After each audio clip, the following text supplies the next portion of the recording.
BBC Nepali सेवाको साँझ पखबाट शरद केसीको नमस्कार।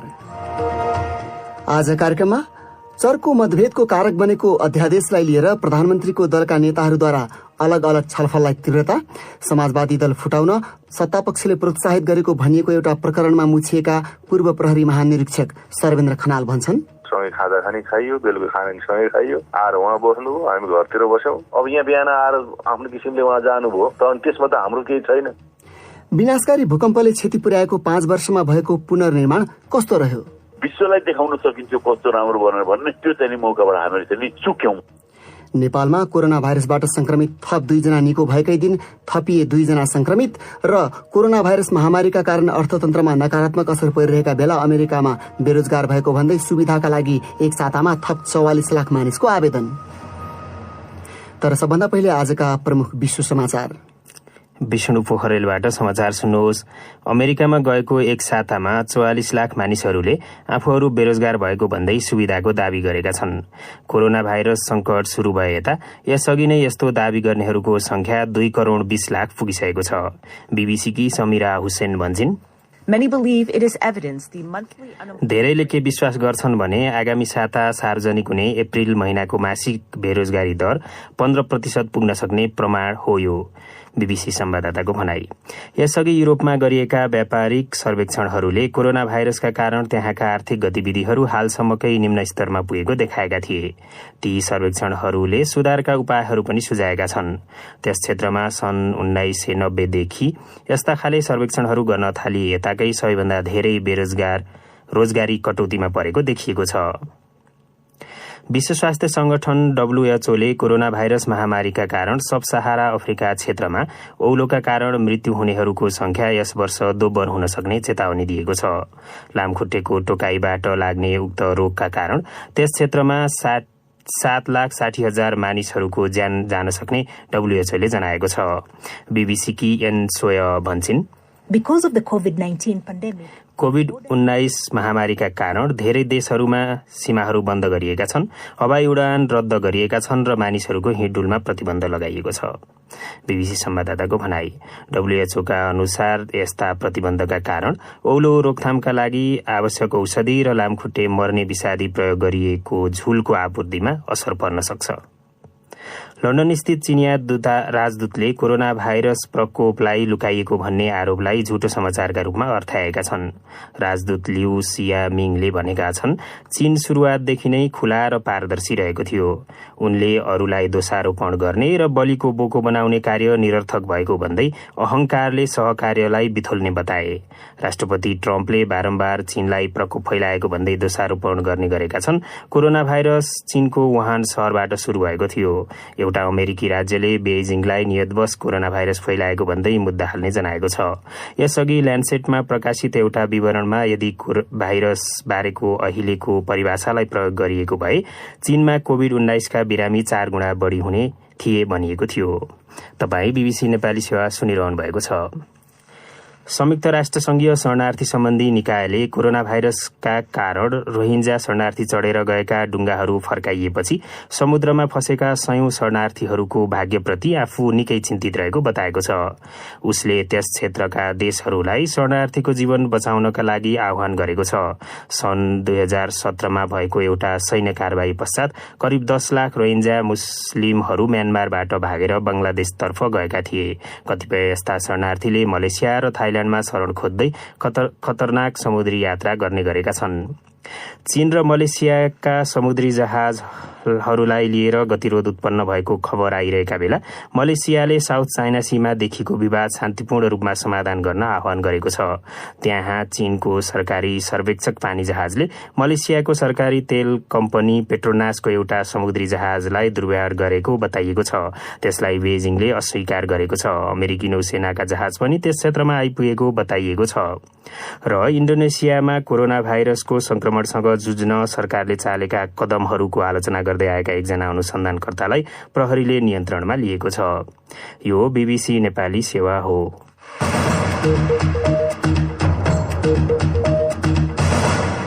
साँझपखमा तपाईलाई स्वागत छ। 2वटा अध्यादेश जारी गरेपछि पार्टी भित्रैबाट चर्को आलोचना खेपिरहेका प्रधानमन्त्रीले अब के गर्लान्? धेरैलाई चासो छ। उनलाई अध्यादेश फिर्ता लिन दबाव दिइरहेका उनकै दल नेपाल कम्युनिस्ट पार्टी नेकपाको सचिवालयका कतिपय सदस्यहरूले पनि आगामी रणनीतिबारे छलफल गरिरहेको बताइएको छ। पार्टी कार्का अध्यक्ष प्रचण्डले आज भेटेर आफूलाई गरेको आग्रहपछि प्रधानमन्त्री केपी शर्मा ओली अध्यादेश खारिजीको निम्ति राष्ट्रपतिलाई सिफारिस गर्न तयार भएको कतिपय नेताहरूले जनाएका थिए, तर त्यस्तो निर्णय भइसकेको छैन। एकैछिन अघि हामीले प्रधानमन्त्रीका प्रेस सल्लाहकार सूर्य थापासँग त्यसबारे पछिल्लो जानकारी मागेका थियौं। खारेजीको निम्ति सिफारिस गर्ने भन्ने कुराहरू त स्रोतको हवाला दिएर त्यस्ता समाचार मैले पनि पढेँ। संविधानमा अध्यादेश जारी हुने, अध्यादेश प्रतिस्थापन हुने, अध्यादेश निष्क्रिय हुने र अध्यादेश फिर्ता हुने व्यवस्थाहरू छन्। प्रधानमन्त्रीज्यूलाई, मन्त्री परिषदलाई त्यो लागेको खण्डमा जारी भए जस्तै निष्क्रिय पनि हुन सक्छ, प्रतिस्थापनको कुरा पनि संविधान बमोजिम संसदको अधिवेशन सुरु भएको 60 दिनभित्र हुन सक्छ र फिर्ताको निर्णय पनि हुन सक्छ। यसमा चाहिँ यो धेरै ठूलो विषय बनाउनु पर्छ जस्तो मलाई लाग्दैन। भनेको प्रधानमन्त्री अहिलेसम्म त्यस्तो कुनै के गर्ने भन्ने निर्णयमा पुगिसकेका छैनन्। प्रधानमन्त्रीज्यूको यस बारेमा के गर्ने भन्ने चाहिँ बारेमा पनि त प्रक्रियासम्म ढङ्गका चाहिँ कदमहरू हुन्छन् नि त। अध्यादेश जारी गर्दाखेरिका एउटा प्रक्रिया हुन्छन्, अध्यादेशका अन्य बाँकी 3वटा स्टेपका सन्दर्भमा पनि त संविधान सम्मत, प्रक्रिया सम्मत चाहिँ कदमहरू हुन्छन्। त्यसो भएको हुनाले ती चिज चाहिँ हामीले हेर्न पर्यो, पर्खिन पर्यो, कदमहरूलाई पछ्याउनु पर्यो। भनेको फिर्ता गर्ने अथवा त्यसलाई निष्क्रिय तुल्याउने प्रक्रियामै छ सरकार। त्यसो भए त्यस सन्दर्भमा प्रधानमन्त्रीज्यूले आवश्यक कदमहरू चाल्ने, निर्णयहरू लिने, प्रक्रिया सम्मत ढङ्गले यसलाई निष्कर्षमा पुर्याउने काम त गर्नुहुन्छ नि। उनी थिए प्रधानमन्त्रीका प्रेस सल्लाहकार सूर्य थापा।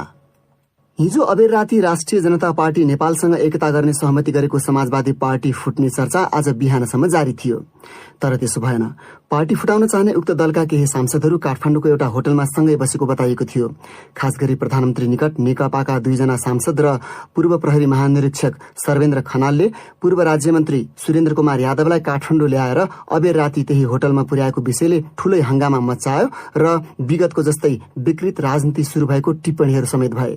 त्यस घटनाबारे जानकारी दिँदै नेपाल प्रहरीका पूर्व महानिरीक्षक सर्वेन्द्र खनालले बीबीसीसँग भने, उहाँ खुसी साथ आउनु भएको छ, उहाँका आफन्तहरू सहित आउनु भएको छ, उहाँका लिडरहरूसँग कुरा गर्नु भएको छ, जोसँग सम्बन्धित पक्ष हो पार्टीहरू कुरा गर्नुभयो। गइसकेपछि अब जाने काठमाडौँ भनेर उहाँको टिम सहित आछ।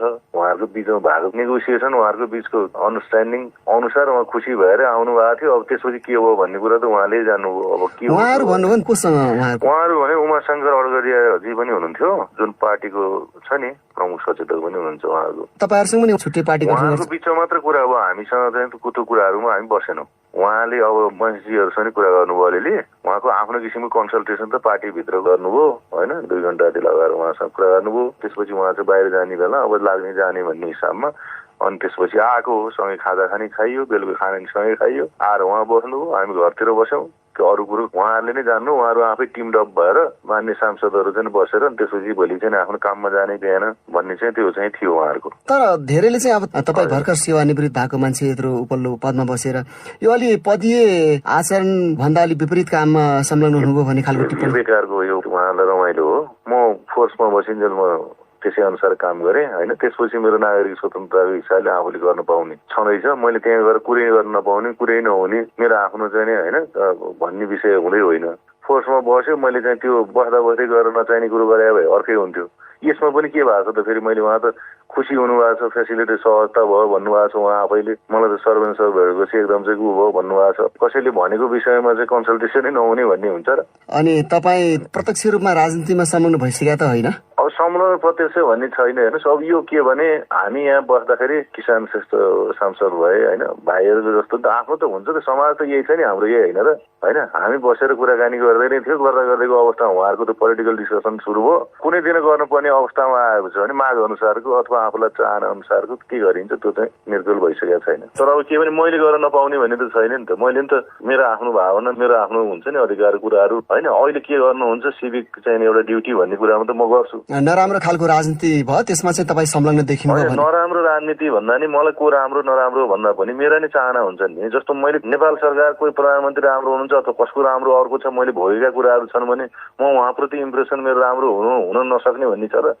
अथवा मैले त्यो गर्दाको अवस्थामा उहाँले जुन सहजता फिल गर्नुभयो साथीभाइको हिसाबले अप्ठ्यारो परेको अवस्थामा एउटा कन्सल्टेसनको प्रोसेसमा जुन जानुभयो त्यसमा त उहाँ खुसी नै भएर आउनुभयो होइन, उहाँहरूको बिचमा सहमति भएर आउनुभयो, अनि त्यसमा त राम्रै भएको थियो त। अब यहाँ बिहान आएर आफ्नो किसिमले उहाँ जानुभयो त, अनि त्यसमा त हाम्रो केही छैन, कसरी जानुभयो, कसरी आश्वासन के भयो, उहाँहरूको बिचमा कसको बिचमा फेरि कस्तो डेभलप भयो त्यो त थाहा छैन मलाई। नेपाल प्रहरीका पूर्व महानिरीक्षक सर्वेन्द्र खनाल, हिजो झण्डै मध्यरातमा एकीकरणको सहमति गरेका दुई दलले निर्वाचन आयोगमा आज बिहान त्यसबारे औपचारिक रूपमा जानकारी गराएका छन्।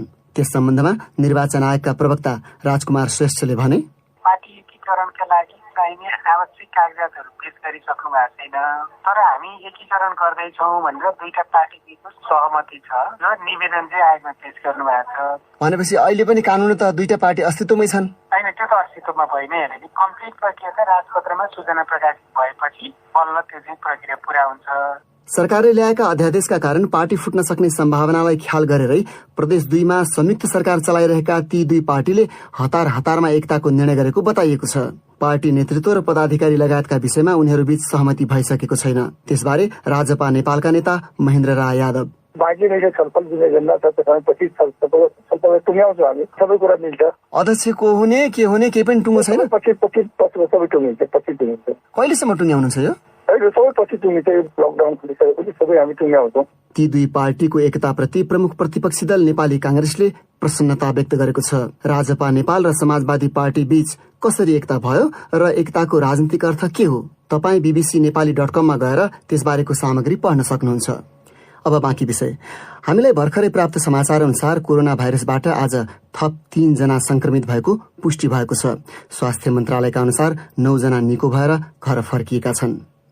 संक्रमणको रोकथाम र नियन्त्रणका निम्ति देशभर जारी 1 महिनादेखिको लकडाउनको कारण सबैभन्दा अप्ठ्यारोमा गरिब तथा विपन्न वर्गका मानिसहरू परेका छन्। कतिपय ठाउँमा त्यस्ता विपन्नहरूले सरकारले दिने भनेको राहत सामग्री आफूहरूले नपाएको गुनासो गरेका छन्। वीरगञ्जबाट माधुरी महतो भन्छिन्, चिमिनीमा काम गर्दै आएको तर हाल चिमिनी बन्द भएपछि समस्यामा परेकी रौतहटकी एक स्थानीय बासी महिला प्रतिमा देवीले राहत नपाएको गुनासो गर्दै भन्छिन्, अहिले काम केही छैन, घरमा बसेका छौं, 5 जना बालबालिका छन्, के खुवाऊ, एक छाक खाने अर्को छाकमा भोकै बस्नुपर्ने अवस्था छ। अहिले बाराको पर्सौनी गाउँपालिकाकी एक महिला जानकी देवीले भनिन्, राहत जुन बाँडिएको छ त्यसमा विभेद गरिएको छ। जोसँग खेतबारी छ उसलाई राहत दिने, जोसँग केही छैन उसलाई राहत नदिने चलन छ। यहाँ वडा अध्यक्षलाई केही मतलब छैन कि तपाईँ भोकै मर्नुस् वा जसरी बाँच्नुस्। भोट लियो जित्यो, अब के मतलब? घरमा सबैजना कामविहीन बसेका छन्। लकडाउनको बेला कुनै पनि नागरिक भोको नबसोस् भन्दै प्रदेश नम्बर 2 सरकारले गरिब तथा असहायलाई निशुल्क भोजन उपलब्ध गराउन 136 वटा स्थानीय तहलाई 18 करोड़ रुपैयाँ उपलब्ध गराएको जनाएको छ। लकडाउनका कारण समस्यामा परेकाहरूलाई घरमै राहत पुर्याइदिने दोस्रो चरणको राहत प्याकेजको घोषणा गरेको दावी गर्छन् प्रदेश 2 का आन्तरिक मामिला तथा कानून मन्त्री ज्ञानेन्द्र यादव। कुनै ठाउँमा गुणस्तरहीन चाहिँ सामग्रीहरू पनि दिने गरेका छ, त्यो लक्षित वर्गसम्म नपुग्ने भने गुनासो आउँदाखेरि अहिले मोडालिटी चेन्ज गरेका छु। जुन मोडालिटीमा के छ, वार्डा अध्यक्षकै अध्यक्षतामा हामी चाहिँ राहत दिन्छौँ। अहिले चाहिँ हामी पैसा होइन, हामी चाहिँ राहत प्याकेज पठाउँछौँ। सरकारले जतिसुकै राहत प्याकेजको घोषणा गरे पनि स्थानीय तहले राहत वितरण गर्न नसकेको अवस्थामा वास्तविक पीड़ित परिवारले राहत पाए नपाएको अनुगमन समयमै हुनुपर्ने विपन्न समुदायका मानिसहरूले बताएका छन्। माधुरी महतो, BBC वीरगञ्ज। अब पालो श्रोता प्रतिक्रियाको। प्रस्तुत गर्दैछन् साथीहरू विष्णु पोखरेल र फणेन्द्र दाहाल। फेसबुक र ट्विटरमा तपाईँको प्रतिक्रिया मागेर आज हामीले राखेको प्रश्न थियो, कोरोना भाइरस महामारीसँग सारा विश्वले संघर्ष गरिरहेका बेला नेपालको पछिल्लो राजनीतिक घटनाक्रम र यसका प्रभावका सम्बन्धमा तपाईँको धारणा के छ?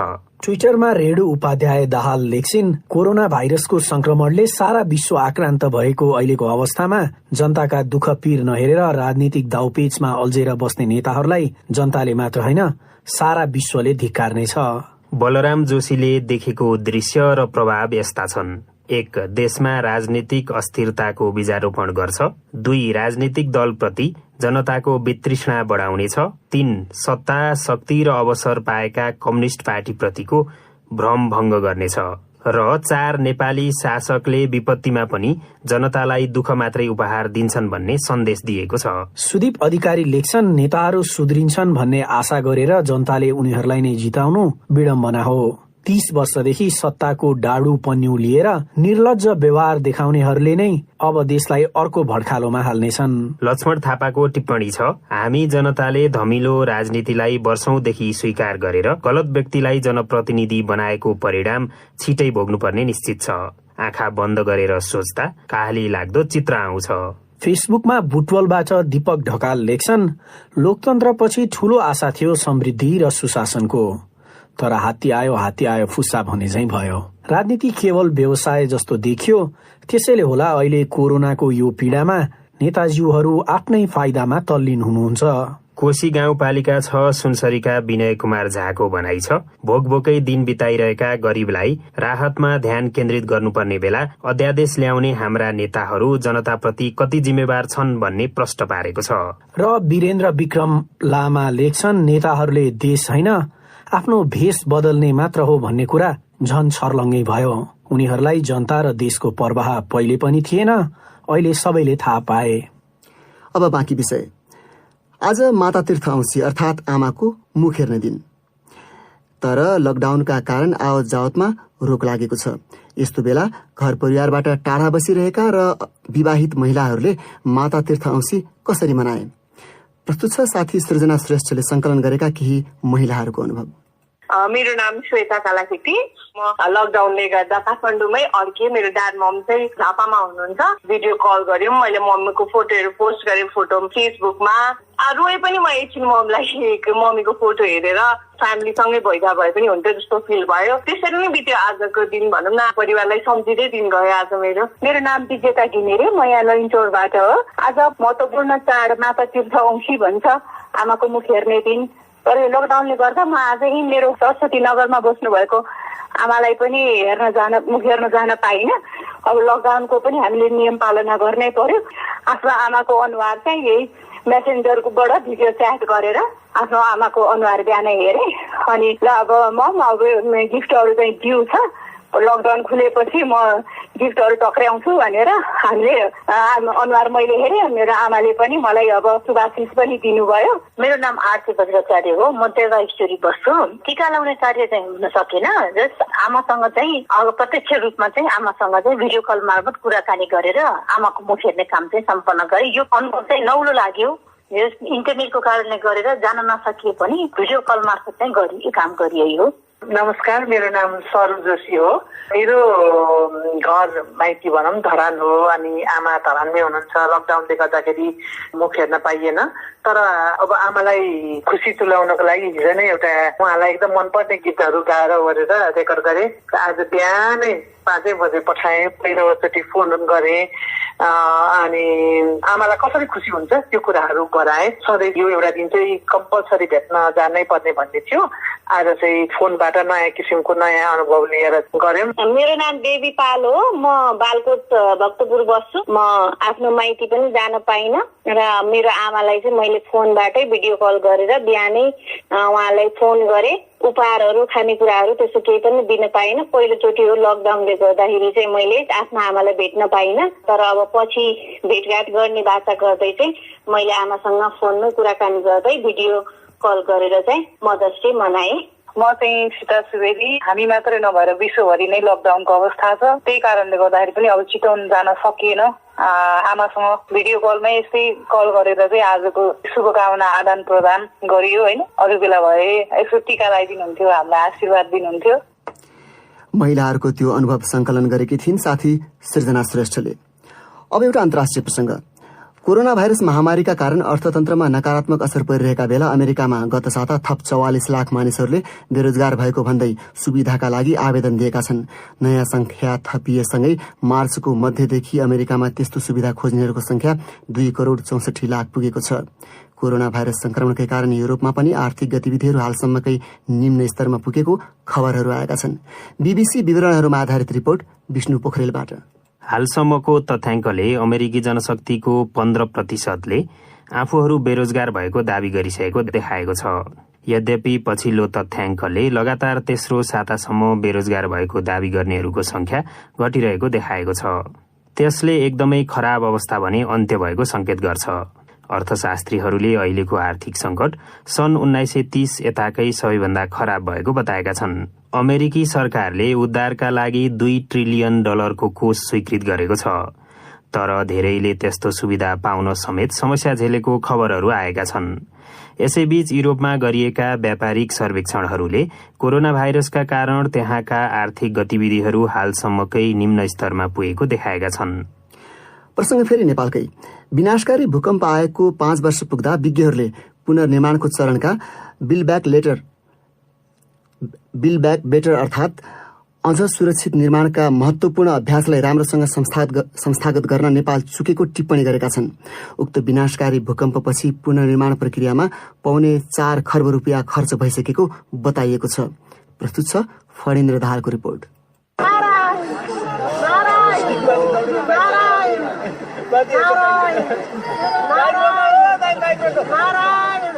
5 वर्ष अघि गोर्खाको बारपाकलाई केन्द्रबिन्दु बनाएर 7.8 रेक्टरको शक्तिशाली भूकम्प जाँदा मानिसहरू यसरी त्रसित भएका थिए। विक्रम सम्मत 1990 को महाभूकम्प यताकै सबैभन्दा विनाशकारी उक्त भूकम्पका कारण झण्डै 9,000 जनाले ज्यान गुमाएका थिए भने लाखौं घर तथा भवन ध्वस्त भएका थिए। त्यस यताको 5 वर्षमा सन्तोषजनक रूपले काम अघि बढ़िरहेको र पुष मसान्तसम्म रहेको आफ्नो कार्यकालसम्ममा भूकम्पका कारण भत्किएका सबै घरहरू बनाइसक्ने लक्ष्य राखिएको राष्ट्रिय पुनर्निर्माण प्राधिकरणले जनाएको छ। प्राधिकरणका प्रमुख कार्यकारी अधिकृत सुशील गेवालीले भने, निजी आवासको संख्या हेर्यो भने करिब हामी 90% को हाराहारीमा हाम्रो कामहरूलाई या त सम्पन्न भएको या पुनर्को क्रममा अगाडि गइसकेको अवस्था छ। तेस्रो किस्ता प्राप्त गर्ने लाभ्रेकी संख्या हाम्रो 72% पुगिसकेको अवस्था छ। हामी आगामी पुष 10 गतेसम्म यो प्राधिकरणको जुन अवधि हो ऐनले तोकेको त्यो भित्रमा चाहिँ निजी आवासको कामलाई हामी करिब त्यसलाई चाहिँ सम्पन्न गर्ने अवस्थामा पुग्ने स्थिति देखिएको छ। उनले अझै निजी आवास निर्माण नगर्ने व्यक्तिहरूलाई अब लाभग्राहीको सूचीबाट हटाइने उल्लेख गरे। पुनर्निर्माण प्राधिकरणले भूकम्पले क्षति भएका 7,500 विद्यालय मध्ये लगभग 3/4 बनेको र झण्डै 1,000 सम्पदा स्थल मध्ये आदिको निर्माण कार्य सम्पन्न भएको उल्लेख गरेको छ। क्षति भएका 1100 भन्दा बढी स्वास्थ्य संस्था मध्ये आधाको पुनर्निर्माण सकिएको छ। पुनर्निर्माणका क्रममा प्राविधिक रूपमा पहिले भन्दा बलियो घरहरू बनेको विज्ञहरू बताउँछन्। तर अनुदान रकम पाउनकै लागि भनेर बनाइएका 2 कोठे घरले नेपाली मौलिकता मिचेको धेरैलाई लागेको छ। त्रिभुवन विश्वविद्यालय इन्जिनियरिङ अध्ययन संस्थान पुलचोकका सिभिल इन्जिनियरिङ विभागका प्रमुख भरत मण्डल भूकम्पपछि सुरक्षित आवासबारे जनचेतना बढ्नुलाई सकारात्मक ठान्छन्। तर आवास निर्माणमा देखिएका समस्या औल्याउँदै उनी भन्छन्, नयाँ प्रविधि भनेर यो भुइँचालोपछि 20-22 किसिमको आयो। विदेशी टेक्नोलोजी हो भनेर त्यसलाई चाहिँ युज गरियो, तर त्यसमा केही टेक्नोलोजीहरू चाहिँ मेरो हिसाबमा हामीलाई उपयुक्त छैन, त्यो सेफ पनि छैन। स्वीकृति दियो किनभने अनुदान आइरहेको छ। भूकम्पपछि बिल्ड ब्याक बेटर अर्थात अझ सुरक्षित निर्माणको अवधारणा अनुसार पुनर्निर्माणको काम अघि बढाउने बाचा गर्दै भवन संहितामा सुधार सहितका कदम चालिएका थिए। देश विदेशका विपदपछिको पुनर्निर्माण प्रक्रियालाई नजिकबाट निहालेका भूकम्प प्रविधि राष्ट्रिय समाजका पूर्व प्रमुख कार्यकारी निर्देशक आमोद मणि दीक्षित भन्छन्, जसले घर पाए उनीहरू पनि सन्तुष्टि भइसकेका छन्। न वैज्ञानिक रूपमा हामीहरू अगाडि बढ्न सक्यौं, न भूकम्प निर्माण पद्धतिलाई अलिकति टेवा दिन सक्यौं, न त्यस सम्बन्धी अध्ययन अध्यापन गर्न सक्यौं। के पनि भएन नि। अब अहिले के छ भन्दाखेरि आँट लागि सुन्ने जस्तो भएको छ। विश्वलाई देखाउन सकिन्छ कस्तो राम्रो भनेर भन्ने त्यो चाहिँ मौकाबाट हामीले चाहिँ चुक्यौं। नेपालमा राजनीतिक रस्साकस्सीका माझ पुनर्निर्माणका कतिपय काममा भएका ढिलाइ र खर्च अनि तालिम लिएका जनशक्तिको उचित प्रयोग जस्ता विषयमा प्रश्नहरू पनि उठेका छन्। पुनर्निर्माणपछि बनेका संरचनाहरू कतिको सुरक्षित भए भन्ने यकिन गर्न आवश्यक अध्ययन र अनुसन्धान पनि हुन नसकेको विज्ञहरूको मत छ। फणेन्द्र दाहाल, बीबीसी, काठमाडौँ। अब अन्तिम प्रसंग खेलकुदको। देशव्यापी लकडाउनका कारण सबै क्षेत्र प्रभावित भएका बेला खेलाड़ीहरूले पनि आफूहरू आर्थिक र मानसिक रूपमा कमजोर बन्दै गएको बताएका छन्। उनीहरूका समस्या र चिन्ता के हुन् र समाधानको निम्ति के प्रयास हुँदैछ? हाम्रा खेल संवाददाता निरञ्जन राजवंशीको यो रिपोर्टमा। 13औं दक्षिण एसियाली खेलकुदमा रजत पदक जितेकी भलिबल खेलाड़ी अरुणा शाही अहिले तनावमा छिन्। पहिलो पटक सागमा रजत पदक जितेसँगै प्रशंसा कमाएकी अरुणा अहिले कोरोना भाइरसको संक्रमणले विश्वकै खेलकुद क्षेत्रमा परेको असरसँगै आफ्नो खेल जीवन पनि बिग्रन सक्ने चिन्तामा देखिन्छन्। त्यो बेला चाहिँ गेमको सिजन थियो, अब खेलाडीहरूको त अब गेमबाट आउने अब कमाइ हुन्छ, खेल्न नपाएपछि अब अवसर नपाउने भयो। अनि अब यो लकडाउनले गर्दा अब व्यवसायहरूलाई पनि धेरै घाटा भइरहेको छ। त्यसले गर्दा स्पोन्सरहरू पनि पहिला जस्तो थियो त्यस्तो नहुने हो कि भन्ने छ। शारीरिक र मानसिक समस्या एकातिर छ, थुप्रै खेलाड़ीहरूलाई भने खेलकुद क्षेत्रमा पाउँदै आएको रोजगारी गुम्ने चिन्ता छ। त्यस्तो चिन्ता व्यक्त गर्नेहरूमा फुटबल खेलाड़ीहरूको संख्या बढी छ। मासिक 1 लाख रुपियाँ भन्दा बढी कमाउने मचिन्द्र क्लबका कप्तान सुजल श्रेष्ठ। कन्ट्र्याक्ट सकि पनि सकेको छ हाम्रो होइन। अब नयाँ स्टार्ट गर्ने भने चाहिँ अब गेम भएन भने चाहिँ हाम्रो कन्ट्र्याक्ट चाहिँ हुँदैन होइन। एकदमै लामो समय बेरोजगार हुन्छौँ हामी यसपालि। एन्फालाई कि सरकारले अब अलिकति हेरिदियो भने राम्रो हुन्छ जस्तो लाग्छ। कोरोना भाइरस संक्रमणको प्रभावले यो वर्ष नेपाली खेलकुदका मुख्य प्रतियोगिताहरूमा असर पर्ने निश्चित जस्तै छ, जसमा ओलम्पिक जस्ता ठूला अन्तर्राष्ट्रिय प्रतियोगिताको सहभागितादेखि वृहत राष्ट्रिय प्रतियोगितासम्म पर्दछ। हालै मात्र 13औं साग खेलकुदमा नेपालले प्राप्त गरेको सफलताले गर्दा पनि खेलकुद क्षेत्रमा यो वर्ष सकारात्मक प्रभाव पर्ने ठानिएको थियो। तर देशकै आर्थिक स्थिति कमजोर हुन सक्ने सम्भावनाका माझ खेलकुद क्षेत्रले कमै मात्र अवसर पाउने देखिन्छ। यस्तोमा आफ्नो खेल जीवनको चिन्ता गरिरहेका खेलाड़ीहरूमा मनोवैज्ञानिक असर पर्न सक्ने खतरा रहेको कतिपयको भनाइ छ। दक्षिण एसियाली खेलकुदमा लगातार 2 स्वर्ण पदक जितेकी उसु खेलाड़ी निमा घरतीमागर भन्छिन्, मेन्टली के हुन्छ भन्दाखेरि बसे हुन्छ। एउटा पछि अब थिङ्किङ के पर्छ भन्दाखेरि मेरो अब जुन आफ्नो फिजिकल फिट हुनको लागि चाहिने चिजहरू गर्न पाएको छ त्यसले मलाई ब्याक गर्छ कि भन्ने एउटा चाहिँ टेन्सन चाहिँ त्यही हो। तर ओलम्पिक छनौटमा परेका खेलाड़ीहरूलाई भर्खरै 1 हप्ता मनोचिकित्सा सम्बन्धी कक्षा सञ्चालन गरेका मनोपरामर्शदाता इन्द्र गुरुङ भन्छन्, अब घरभित्र बन्द हुँदा के गर्ने कसो गर्ने हामीले त के पनि डाइरेक्सन पाएन। अर्को कुरा चाहिँ अलिकति डरको पनि क्वेसन थियो, भाइरस लाग्छ कि भन्ने होइन। तर कोर्स गर्दै जाँदाखेरि चाहिँ यो समय अरू समयभन्दा भिन्न भएको कारणले आफूलाई कसरी फरक किसिमको एक्सर्साइजहरू गर्न मिल्छ भन्ने कुराहरू पनि उहाँहरू तुरुन्तै सुरु गरिसक्नु भएको छ। देश लकडाउनकै अवस्थामा रहेको र सामान्य अवस्थामा कहिले फर्किने हो भन्ने कुरा भन्न कठिन भइरहेका बेला खेलकुद मन्त्रालय वा राष्ट्रिय खेलकुद परिषदले खेलकुद क्षेत्रमा पर्न सक्ने क्षति बारे आंकलन गर्न सकेका छैनन्। तर राखेपका सदस्य सचिव रमेश कुमार सिलवाल भन्छन्, आज लकडाउन खोल्यो भने भोलिदेखि सुरु हुँदैन, प्रिपेरेसनको अरूको केही समय लाग्छ। हामी त्यसको निम्ति होमवर्क गरेका छौँ। केही गेमहरूको दर्शक बिना पनि ती गेमहरू सुचारू गरेर एउटा मेसेज दिन सक्छौँ। जस्तो फुटबलको बी डिभिजन लिग स्थगित भएको छ र अर्को चाहिँ सानो खालको 4 जना 6 जना 8 जनाको ट्रेनिङ हुने गेमकोलाई पनि अब सञ्चालन गर्नुपर्छ भनेर भनेको छु। सम्भवतः अब छिटै नै अब पोजिटिभ रिजल्ट आउला भन्ने म आशावादी छु। खेलकुद राज्यको प्राथमिकतामा परेको क्षेत्र होइन। कोरोना भाइरस संक्रमणले देशका सम्पूर्ण क्षेत्रमा असर परिरहेको बेला खेलकुद क्षेत्र र खेलाड़ीहरूमा परिरहेको नकारात्मक प्रभावलाई कसरी समाधान गर्ने हो त्यसबारे अहिले कसैसँग जवाफ देखिँदैन। निरञ्जन राजवंशी, बीबीसी काठमाडौँ। अब अन्त्यमा प्रमुख विश्व समाचार संक्षेपमा। अमेरिकामा गएको 1 सातामा थप 44 लाख मानिसहरूले आफूहरू बेरोजगार भएको भन्दै सुविधाको दावी गरेका छन्। विश्व स्वास्थ्य संगठनले कोरोना भाइरस महामारीका कारण सब सहारा अफ्रिका क्षेत्रमा औलोका कारण मृत्यु हुनेहरूको संख्या यस वर्ष दोब्बर हुन सक्ने चेतावनी दिएको छ। लन्डन स्थित चिनिया राजदूतले कोरोना भाइरस प्रकोपलाई लुकाइएको भन्ने आरोपलाई झुटो समाचारका रूपमा अर्थ्याएका छन्। संयुक्त राष्ट्र संघीय शरणार्थी सम्बन्धी निकायले कोरोना भाइरसका कारण रोहिंजा शरणार्थी चढेर गएका डुङ्गाहरू फर्काइएपछि समुद्रमा फँसेका 100 शरणार्थीहरूको भाग्यप्रति आफू चिन्तित रहेको बताएको छ। मलेसियाले साउथ चाइना सीमा देखिएको विवाद शान्तिपूर्ण रूपमा समाधान गर्न आह्वान गरेको छ र इन्डोनेसियामा कोरोना भाइरस प्रकोपसँग जुझ्न सरकारले चालेका कदमहरूको आलोचना गर्दै आएका एकजना अनुसन्धानकर्तालाई प्रहरीले नियन्त्रणमा लिएको छ।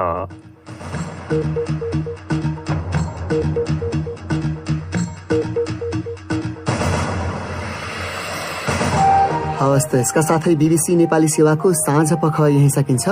अब भोलि बिहान 7:15 बजे हामी बिहानी पख लिएर आउनेछौँ। त्यति बेलसम्मका लागि हामी सबैलाई बिदा दिनुहोस्। नमस्कार।